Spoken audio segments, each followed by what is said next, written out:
Bismillahirrahmanirrahim. Assalamualaikum warahmatullahi wabarakatuh. Alhamdulillahirabbil alamin, wassalatu wassalamu ala asyrafil mursalin Muhammad ibn Abdullah al-mab'uts rahmatan lil alamin wa radhiyallahu anhum wa an alihi wa sahbihi ajma'in wa man nahjahu bi ihsanin ila yaumiddin. Subhanaka la ilma lana illa ma 'allamtana innaka antal alimul hakim wa la haula wa la quwwata illa billahil aliyyil azim. Rabbi shrah li sadri wa yassir li amri wahlul 'uqdatam min lisani yafqahu qawli, amma ba'du. Faqad badala fuqaha'ul syariah al-islamiyah ala midaril usur juhudan ra'idatan fi kulli abwabil fiqh. Fatatabba'u masail ibadat bil bahthi wat tafsil bi uslubin katsiratin ila akhirih. Disebutkan oleh para ulama bahwa dengan berjalannya waktu, berjalannya keadaan dan berubahnya tempat-tempat, maka para ulama dengan gigih payah mereka menuliskan masalah-masalah fikih, masalah-masalah keagamaan dengan ringkas, dengan terperinci, dengan pembahasan yang sangat banyak, dengan berbagai macam ungkapan-ungkapan dari mereka. Dimulai dari abwabut taharah. Dalam kajian fikih itu dimulai dengan bab taharah dan diakhiri nanti dengan fikih-fikih masalah kemasyarakatan, sosial, bangsaan dan lain sebagainya, yang mana semuanya dibahas dan penting.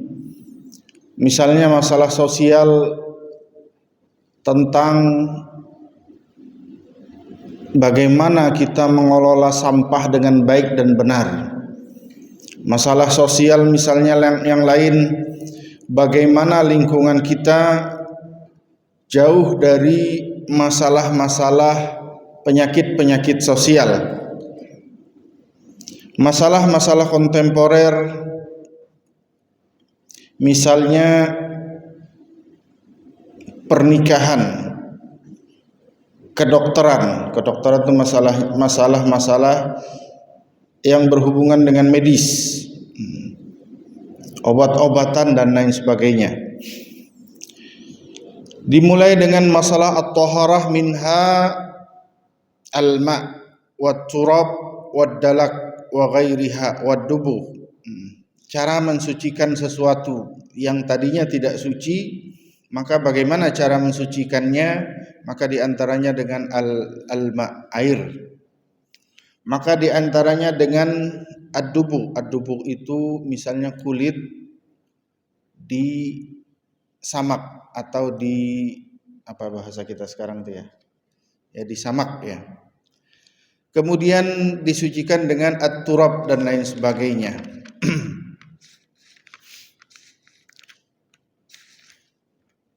Lalu pembahasan dimulai dengan al-fitratu hiya sunanul qadimah wal khulqah wa minhu fatirus samawati wal ardh. Ada pembahasan dalam sebuah hadis, itu adalah sunanul fitrah, kebiasaan baik secara manusiawi yang diturunkan ajaran para nabi dan rasul.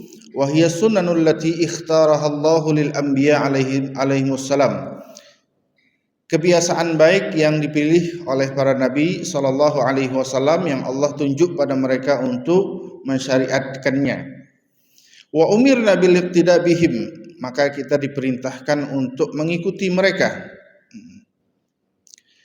Kemudian hadis Nabi sallallahu alaihi wasallam dari Abu Hurairah radhiyallahu anhu annahu qala al-fitratu khamsun. Adapun kebiasaan baik atau disebut dengan sunanul fitrah itu 5. Yang pertama al-ikhtitan. Ikhtitan itu sunat. Sunat. Yang kedua al-ihtidad. Ihtidad itu mencukur bulu ketiak.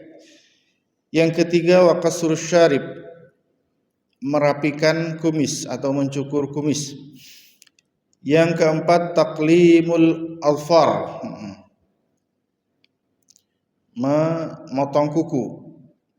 Yang kelima nabtul ibid. Yang kedua tadi mencukur bulu kemaluan. Yang kelima ini mencukur bulu ketiak.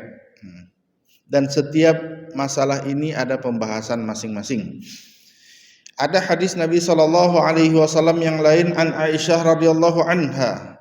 Qala Rasulullah SAW, beliau bersabda dalam hadis lain, asyrum minal fitrah, 10 kebiasaan baik yang menjadi kebiasaan para nabi dan rasul yang Allah pilihkan pada mereka. Yang pertama qasrus syarib, merapikan kumis. Ya, kumis dirapikan, dipotong dan lain sebagainya. Bahasanya qasrus syarib. Boleh dicukur habis, boleh dirapikan dengan gunting. Kemudian wa i'fa'ul lihyah, memelihara, merapikan jenggot, dipelihara dan dirapikan. Dan jenggot itu maksudnya dirapikan itu kalau dibiarkan panjang sampai sepanjang-panjangnya hendaknya dirapikan. Sebagian ulama mengatakan minimal 1 genggam, jangan juga kelebihan. Ya 1 genggam jenggot ya maksimal, maksudnya maksimal. Hendaknya jangan lebih dari 1 genggam. Kemudian wasiwak, siwak, gosok gigi atau dengan kayu siwak. Kemudian wastinsyaqul ma', memasukkan air ke hidung, itu bagian daripada yang dianjurkan dan disunnahkan. Waqassul asfar, memotong kuku. Wa ghaslul barajim, merapikan atau membersihkan jari jemari, baik jari tangan atau jari kaki. Kadang-kadang kita lupa membersihkannya sampai berair, sampai dia berbau, terutama kaki. Itu kalau enggak dibersihkan, kalau dalam berudu itu dalam mazhab Imam Malik atau dalam mazhab Imam Syafi'i itu disuruh menyela-nyela di antara kuku-kuku tersebut, karena kalau tidak disela-sela itu akan banyak kuman dan menimbulkan bau. Wa nabtul ibti, memotong bulu ketiak. Wa halqul anah, memotong bulu kemaluan. Kemudian kala rawi, berkata Imam Ar-Rawi, perawi tadi berkata, wa nasitul ashirah, yang ke-10 aku lupa. Barangkali itu adalah kumur-kumur. Dan setiap bahasan dari yang disebutkan tadi itu ada pembahasan masing-masing. Di antaranya awalan al-khitan wa huwa haqqun az-zakari, haqquz zakari qit'u jami'il jaldah allati tughti al-hashafah hatta tankashifu, wa fi haqqil unsa qat'un juz'un minal jaldah allati fi a'lal faraj ila akhirih. Berkata Imam Asy-Syafi'i wa katsirun minal ulama, hukumnya wajib. Hukumnya wajib. Dan sebagian ulama mengatakan wajib bagi laki-laki dan mulia hukumnya bagi perempuan. Itu di pendapat Imam Ahmad. Pendapat Imam Hanafi dan Maliki itu sunnah bagi perempuan.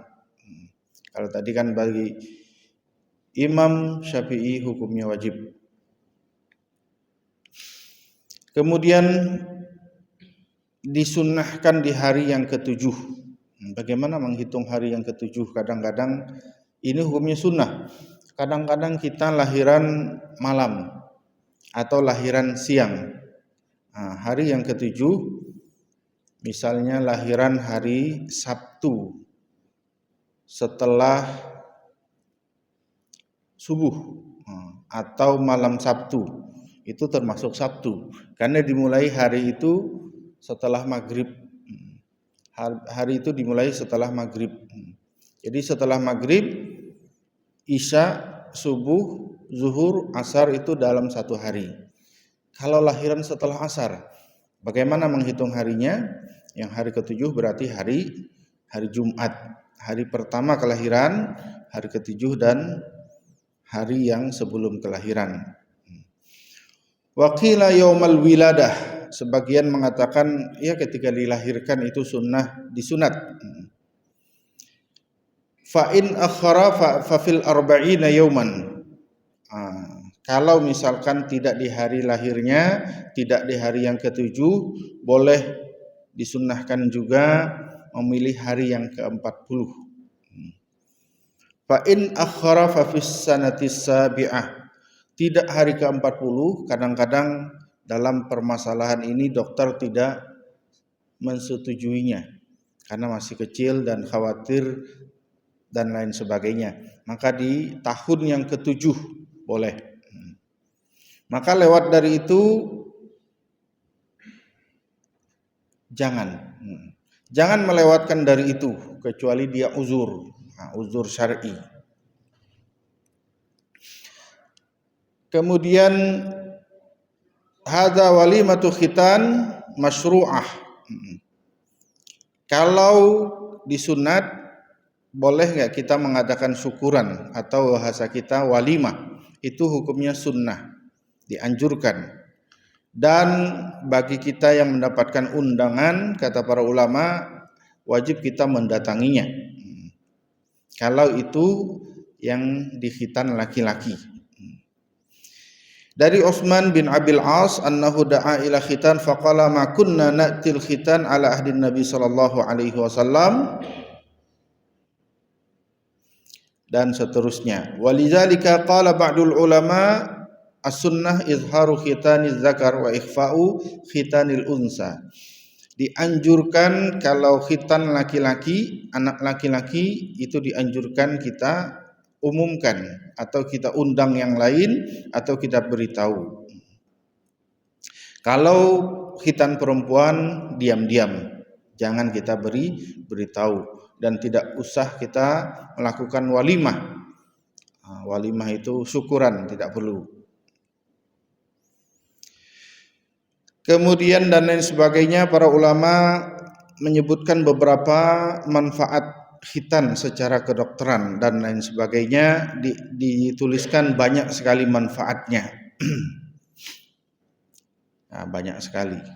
Ini kita secara kedokteran banyak sekali. Manfaatnya mendapatkan pahala, kemudian tidak melakukannya atau meremehkannya, itu juga akan menimbulkan berbagai macam kotoran dan penyakit. Kemudian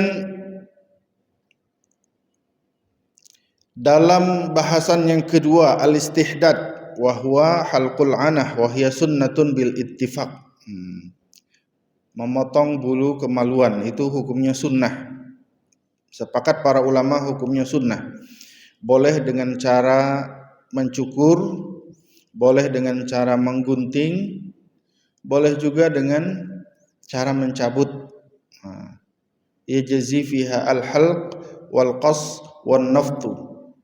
Wa yanbaghi alla yatajawaz fi tarkihi 40 yawman. Dan jangan melewati dari 40 hari. Itu hukumnya makruh.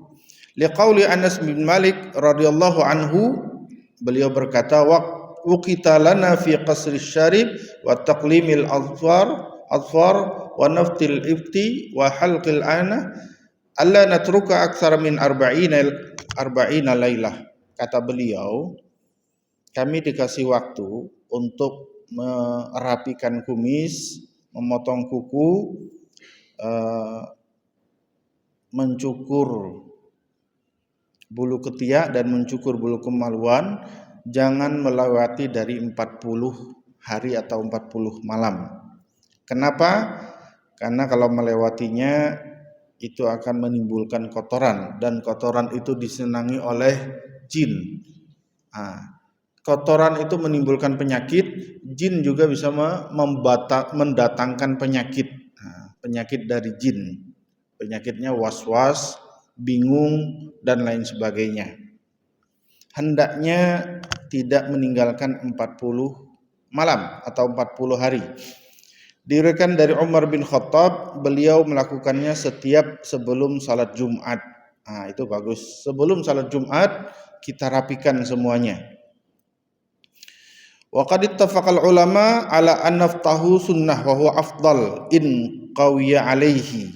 Masalah ketiak itu disunnahkan, kalau bisa itu dicabut, bukan digunting atau dicukur. Kalau bisa dicabut. Ya, walaupun boleh juga dicukur atau boleh juga digunting. Dan disunnahkan dimulai dengan tangan yang bagian kanan. Li hadits tayamun. Di antara hikmahnya izalatu syi'ril ibti annahu mahallun lirraihatil karihah. Itu adalah tempat menimbulkan bau-bau yang tidak nyaman. Dan bau-bau yang kotor itu disukai oleh syaitan. Kemudian yang selanjutnya wa taqlimul azfar wa hiya sunnah wa huwa sunnah ittifaqan, itu sunnah memotong kuku. Sebagian ulama la tauqita fihi, dianjurkan memotongnya, tidak ada waktu sebenarnya yang dianjurkan, tetapi para sahabat misalnya Umar bin Khattab melakukannya sebelum salat Jumat dan setiap pekan. Dan jangan kita memanjangkannya, apalagi bagi perempuan. Yatashabbahna bin nisa'il kafirat. Nah, dari dulu itu perempuan-perempuan kafir suka memanjangkan dan menghiasi kuku-kuku mereka. Dengan dalih at-tajammul wa tazayyun. Dengan dalih adalah berhias dan tazayyun itu berhias dan membuat tertarik orang lain. Dan ini adalah perbuatan yang tercela. Kemudian disunnahkan dengan 2 tangan kanan baru 2 tangan kaki. Ini Ibnu Umar ya rupanya. Annahu kana yaqlim al-fa yakhussu syaribahu fi kulli jum'ah, setiap Jumat. Kemudian yang selanjutnya Rasulullah sallallahu alaihi wasallam beliau bersabda, potonglah kumis-kumis dan peliharalah jenggot, dan selisihilah orang-orang Majusi. Khaliful musyrikin, dan selisihilah atau berbedalah dengan orang-orang musyrik yang saat itu mereka juga kebiasaan memelihara jenggot tetapi kumisnya panjang-panjang. Dan kumis mereka itu orang Majusi baik orang Yahudi, kita lihat kumisnya itu panjang sampai berbelok-belok. Ya, kayak apa ya bahasa kita itu ya. Kumisnya panjang berbelok-belok. Pernah lihat Pak, kumisnya panjang berbelok-belok dan jenggotnya juga panjang. Itu mereka mengatakan itu tanda-tanda kejantanan. Kalau kita kan jagoan kalau kumis sudah berputar-putar itu ya.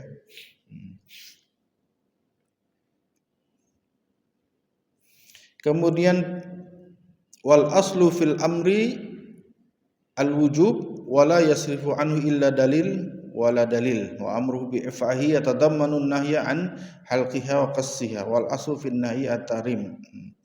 Karena ada sebagian ulama, sebagian ya, yang mengatakan memeliharanya itu adalah wajib. Tetapi Imam Asy-Syafi'i dan lain sebagainya mengatakan bahwa itu hanya adalah sunnah. Adapun mencukur habis yukrahu lahu. Nah, dalam mazhab Syafi'i mencukur habis itu hukumnya dimakruhkan. Kemudian yang selanjutnya, wa yustahabbu ay yabda'a bil jambil aiman fi qasri syarib, dalam mencukur kumis. Nah, kalau ketiak tadi dicabut, kalau kumis jangan dicabut ya, karena tebal. Disunnahkan dicukur atau dipotong dengan gunting.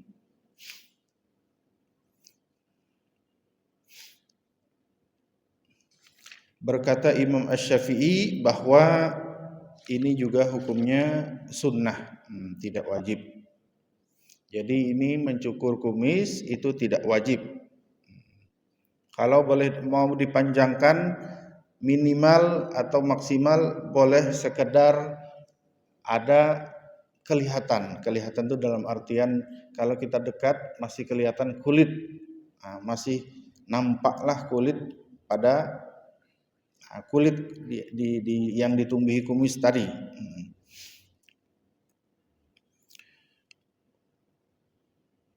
Dan lain sebagainya.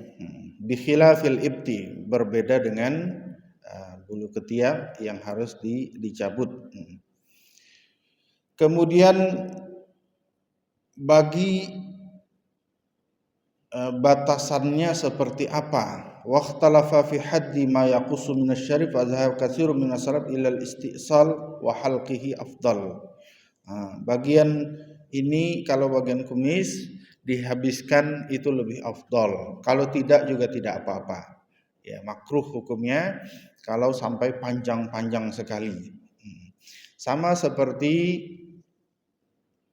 jenggot, berbeda dengan jenggot. Kalau dihabiskan habis sama sekali, itu adalah tidak dianjurkan. Boleh nggak? Boleh saja, boleh.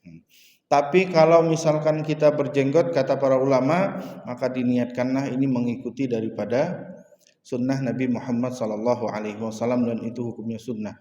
Maka setiap jenggot tersebut, ada sahabat Nabi SAW, jenggotnya tipis tapi panjang. Kadang-kadang ada anekdot begini, Pak. Kalau orang Arab itu mereka bangunnya pagi-pagi katanya dulu, sehingga malaikat berbagi jenggot itu mereka dapat. Nah, di sini ada orang Cina. Mohon maaf ya kalau ada orang Cina. Nah, mereka bangunnya kesiangan, matanya sipit, akhirnya kalau malaikat berbagi jenggot mereka nggak dapat. Dan dapatnya cuma sedikit. Ada di antara sahabat yang Nabi SAW tersenyum. Besoknya dia potong karena malu, jenggotnya tipis dan tidak banyak, sehingga dia potong. Nabi SAW berkata, kenapa engkau potong? Aku malu engkau tersenyum, wahai Rasulullah SAW. Lalu kata Rasulullah, aku tidak senyum pada kamu, aku senyum melihat malaikat-malaikat bergelantungan mendoakanmu. Jadi kalau misalkan kita punya jenggot ada sedikit, nggak banyak Pak Ustadz, bisa dihitung, ada 10 helai. Ya, ada minimal kalau kita niatkan ada 10 helai malaikat yang bergelantungan di situ, dan malaikat mendoakan keampunan bagi kita dan mendoakan kebaikan. Maka kalau kita punya jenggot, diberikan jenggot, minimal kita berniat mudah-mudahan Allah Subhanahu wa taala dengan jenggot yang sedikit tersebut ada malaikat-malaikat yang bergelantungan dan ada malaikat-malaikat yang mendoakan. Ya, itu niatan kita, itu namanya sunanul fitrah. Lalu kita ambil bab di dalam hukum fikih disebut dengan aulawiyat. Aulawiyat itu dalam satu keadaan aulawiyat itu pilihan yang mana.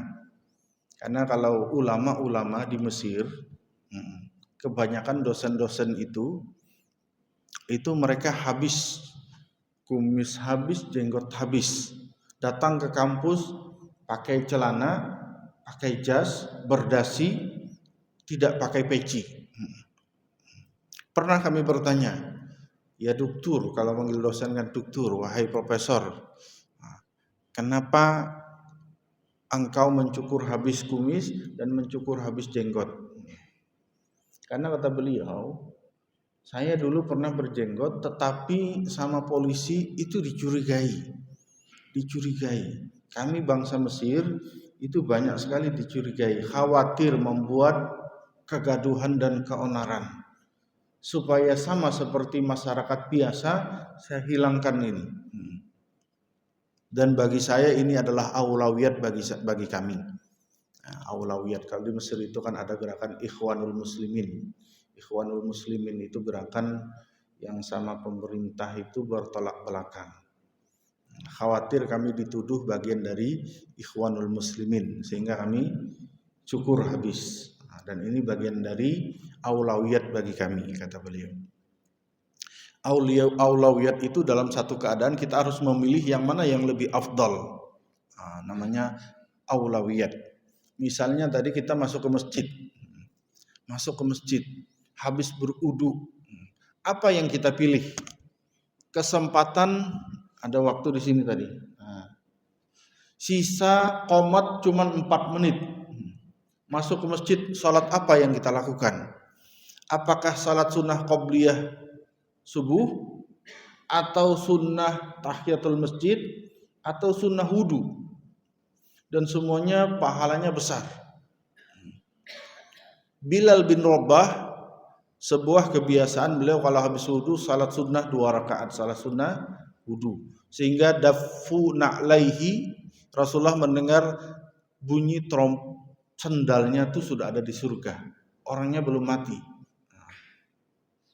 Kemudian kalau mau masuk masjid, Rasulullah katakan fala yajlisanna, jangan engkau duduk hatta tusalli rak'ataini, jangan engkau duduk sampai salat 2 rakaat. Sementara as-salatul qabla al-fajri khairum minad dunya wa ma fiha. Sunnah qabliyah subuh lebih baik daripada dunia dan seisinya. Waktu cuman 2 rakaat. Pilih yang mana? Pilih yang mana, Pak? Qabliyah subuh ya. Kalau qabliyah subuh katanya dapat semuanya. Salat sunnah wudunya dapat, tahiyatul masjidnya juga dapat. Tapi dalam satu yang afdalnya memang kita masuk ke masjid itu sebelum azan, sehingga tahiyatul masjidnya dapat sendiri. Kemudian salat sunnah wudunya dapat sendiri. Kita masuk masjid, salat sunnah apa yang kita dulukan? Namanya tahiyatul masjid, baru salat sunnah yang lain. Boleh nggak salat sunnah wudu setelah tahiyatul masjid? Boleh. Itu namanya aulawiyat dalam beribadah. Ada istilahnya keutamaan, pilihan-pilihan yang utama. Ada fikih judulnya fiqhul aulawiyat. Misalnya dalam masalah hudurun nisa al-masajid. Perempuan itu afdalnya di rumah apa di masjid? Laki-laki dapat pahala 27 derajat. Lalu perempuan bagaimana? Hudurun nisa al-masajid yajuzu lin nisa hudurul jamaah fil masajid bi syarti sitri wa adamit tabarruj wa tatayyib. Jadi kata para ulama, boleh perempuan itu masuk masjid, salat berjamaah di masjid dan lain sebagainya dengan catatan ada dinding. Seperti ini kan ada dinding pemisah dan tertutup. Dan mereka masuk masjid tidak tabarruj wa tatayyub bima yusirul fitnah, tidak juga menampakkan perhiasan, tidak juga menampakkan wangi-wangian, tidak juga menampakkan pakaian yang indah, perhiasan yang indah, muka yang cantik dan lain sebagainya yang menimbulkan fitnah. Itu boleh. Lalu afdal yang mana? Mereka datang ke masjid atau mereka di rumah? La tamna'u nisa'akum al-masajid wa buyutahunna khairul lahunna. Kata hadis Nabi SAW,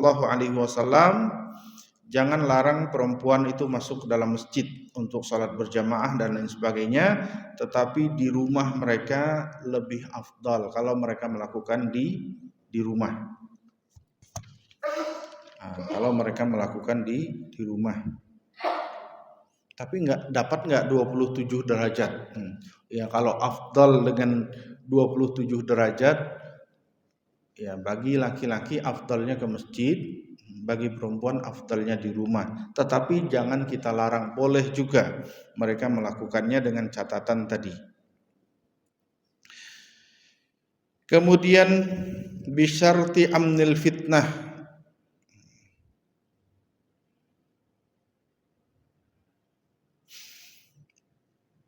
dan lain sebagainya. Ini masalah salat berjamaah. Dan afdalnya perempuan-perempuan di rumah dan laki-laki dianjurkan ke masjid, dan perempuan-perempuan yang di rumah menganjurkan laki-laki yang di rumahnya untuk sholat di masjid. Maka pahalanya ganda. Ada ibu punya anak, punya suami, dia suruh semuanya ke masjid. Kata para ulama, ibu yang di rumah tadi secara otomatis juga mendapatkan pahala sejumlah orang-orang atau laki-laki yang ada di masjid, yang di rumahnya. Kalau laki-laki masing-masing 27, kalau ibu punya laki-laki 4 di rumah, 27 kali 4. Jadi banyakan mana? Banyakan perempuan. Ya. Kemudian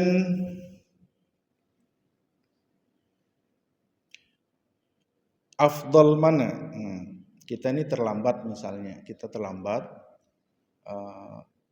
makmum, imam dan salat berjamaah sudah melaksanakan 3 rakaat, dan ini rakaat terakhir. Apakah kita ikut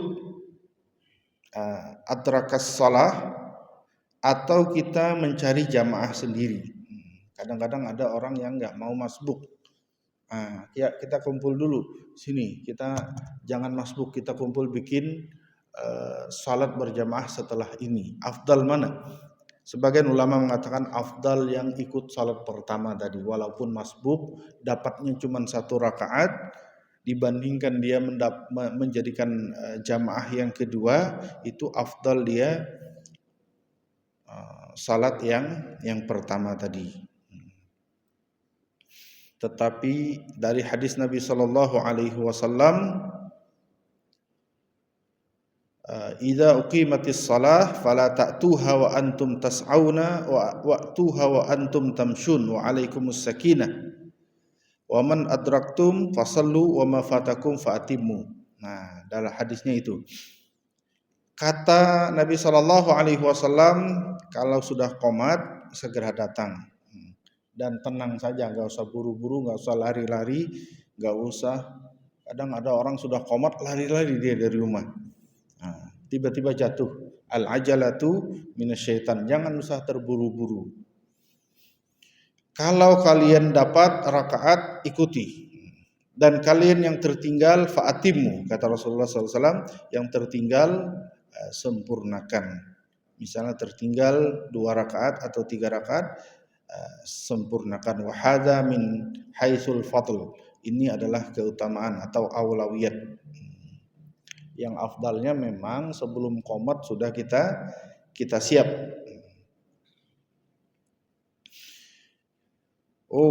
Faman adrakar ruku' mal imam faqad adrakar rak'atan minas shalah wa ya'ti bima sabaqahu fi hadhihi fi sa'iri salawat. Kalau imam sedang ruku' itu dapat 1 rakaat. Kalau sedang ruku', apalagi sebelum ruku', dan seterusnya. Maka afdal yang mana? Ini masalah aulawiyat lagi. Yang mana tadi? Afdal yang mana? Imam meninggalkan sebagian daripada sunnah. Misalnya imamnya tidak pakai kunut pada salat subuh, wa fi subhi, imamnya tidak pakai kunut. Kita ikut yang mana? Atau kunut sendiri dulu, kan mumpung imam sujudnya lama kita kunut sendiri. Itu namanya mukhalafatul imam, tidak dianjurkan. Innama ju'ilal imam liyutamma bihi. Imam itu dijadikan untuk diikuti. Fa idza kabbara fakabbiru wa idza raka'a farka'u wa idza sajada fasjudu. Imam itu dilakukan atau dijadikan untuk diikuti. Imam tidak pakai imam cepat kita juga ikut cepat, imam lambat kita juga ikut lambat. Kemudian imam tidak pakai kunut, kita juga tidak pakai kunut. Karena ada sebagian sebagian di beberapa masjid untuk toleransi katanya. Imam ini sengaja iktidal di rakaat kedua subuh itu lama. Tanya, kenapa lama? Barangkali ada makmum yang mau kunut sendirian. Itu jangan. Lalu kalau imamnya kunut, kita tidak meyakini kunut itu sunnah, ya tetap kita wajib mengikuti. Kenapa? Alasannya imam dijadikan untuk diikuti.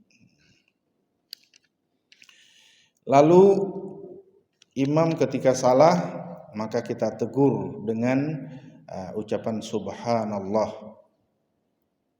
Pernah kejadian salat subuh, imamnya lupa baca Al-Fatihah karena keasikan membaca ayat. Amma yatasaalun 'anin naba'il 'azim, ruku dan seterusnya. Begitu bangkit lagi melanjutkan ayat dia. Allazi hum fihi mukhtalifun dan seterusnya. Ditegur subhanallah. Imam bingung, salah saya apa? Perasaan enggak ada yang ketinggalan. Ditegur lagi subhanallah, imam bingung lagi, apa salah saya? Kira-kira negurnya seperti apa Pak yang baik dan benar? Karena dulu di pesantren pernah kejadian. Imam ditegur subhanallah, enggak sadar dia. Lalu ada makmum menyebutnya Al-Fatihah katanya. Itu yang menegur seperti itu batal salatnya. Lalu bagaimana menegurnya? Ya kita bacakan. Bismillahirrahmanirrahim. Alhamdulillahirabbil alamin. Ar-Rahmanir-Rahim. Maliki yaumiddin dan seterusnya. Lalu syurutul iqtida wa hiya tata'allaqu bil ma'mum. Innama ju'ilal imam liyutamma bihi dan seterusnya. Id sya'nut tabi' alla yataqaddama 'alal matbu'. Jangan mendahului imam. Kemudian afdalnya yang seperti apa kita dalam berjamaah? Maka afdalnya imam itu kan setiap perpindahan gerakan mengucapkan Allahu Akbar. Nah, begitu maka kita barulah bergerak. Dan syukur-syukur kita bisa melihat gerakan imam. Ternyata imam intiqalnya pendek. Allahu Akbar ruku', tapi belum sempurna rukuknya. Nah, kalau kita bisa melihat, ya sempurnakan dulu rukuk baru kita ikuti. Sami Allahu liman hamidah, begitu sudah tegak baru kita ikut tegak. Allahu Akbar, begitu dia sujud baru kita bergerak untuk sujud. Itu afdalnya seperti itu. Ini namanya aulawiyat afdal.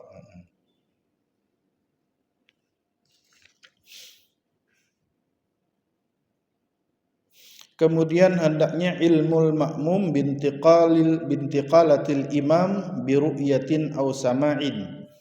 Nah, makanya jangan jauh-jauh dari posisi imam. Ada yang jauh-jauh, ada Pak.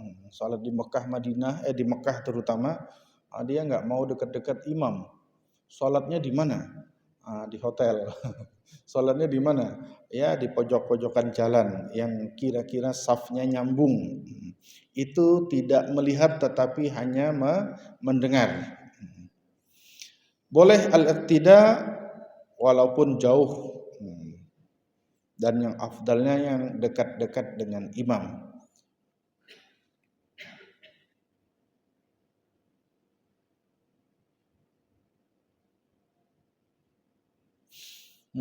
Dan lain sebagainya. Nah, ada hadis-hadis.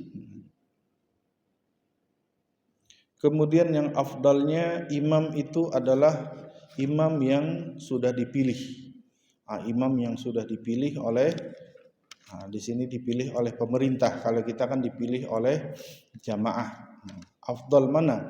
Imam dari luar atau imam yang sudah ada? afdalnya imam yang sudah ada, karena dari luar itu kadang-kadang berbeda berbeda keadaan, misalnya pada salat subuh dan lain sebagainya.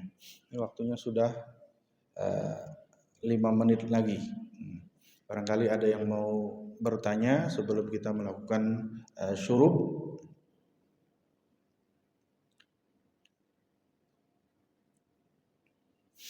Baik, kalau di sana sudah ya, jam 6:10 waktunya sudah syuruk.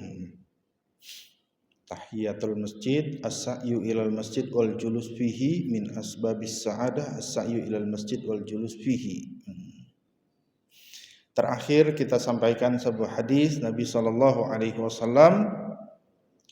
inna a'zaman nasi ajran fis shalah ab'aduhum ilaiha. Orang yang paling banyak pahalanya di dalam salat berjamaah adalah orang yang paling jauh. Jadi kalau milih rumah, ya kebetulan dekat dengan masjid enggak apa-apa, tapi yang jauh dari masjid itu pahalanya lebih besar. Walladzi yantaziru shalah hatta yusalliha ma'al imam a'zamu ajran minal ladzi yusalliha tsumma yanam. Dan orang-orang yang duduk menunggu imam, duduk menunggu azan, duduk menunggu salat berjamaah itu lebih afdal. Jadi duduk itu lebih afdal. Kana rajulun minal ansar wala a'lamu ahadan ab'adu minal masjid wa kana la tukhti'u shalah faqila law ishtaraita himaran tarkabuhu fi dhulma fi ramda. Dan berjalan ke masjid itu adalah pahala yang besar. Waruju'i, dan pulangnya juga adalah pahala yang besar. Allah Subhanahu wa taala, kata Rasulullah, mengumpulkan bagi kamu pahala-pahala yang sangat banyak. Dan afdalnya memang dalam salat itu, ketika salat itu berpindah-pindah dalam salat sunnahnya. Kalau salat wajibnya kita memilih saf-saf yang terdepan, salat sunnahnya berpindah-pindah. Jangan di situ-situ saja. Misalnya biasa di tiang 1, tiang 2, tiang 3, semua tempat kita jadikan tempat salat, itu afdalnya. Dan yang afdalnya pula aulawiyat, ada arah balik. Misalkan kita berangkat lewat jalan A, kalau ada baliknya lewat jalan yang mutar, afdalnya mutar. Karena setiap langkah kaki atau langkah bumi yang kita injak itu adalah jadi saksi nanti di akhirat. Ya, mudah-mudahan bermanfaat dengan hadis-hadis yang kita baca atau fikih yang dituliskan oleh para ulama. Amin ya rabbal alamin. Kita tutup dengan baca doa. Subhanallah bihamdih, subhanakallah bihamdika, asyhadu an la ilaha illa anta, astaghfiruka wa natubu ilaik. Assalamualaikum warahmatullahi wabarakatuh.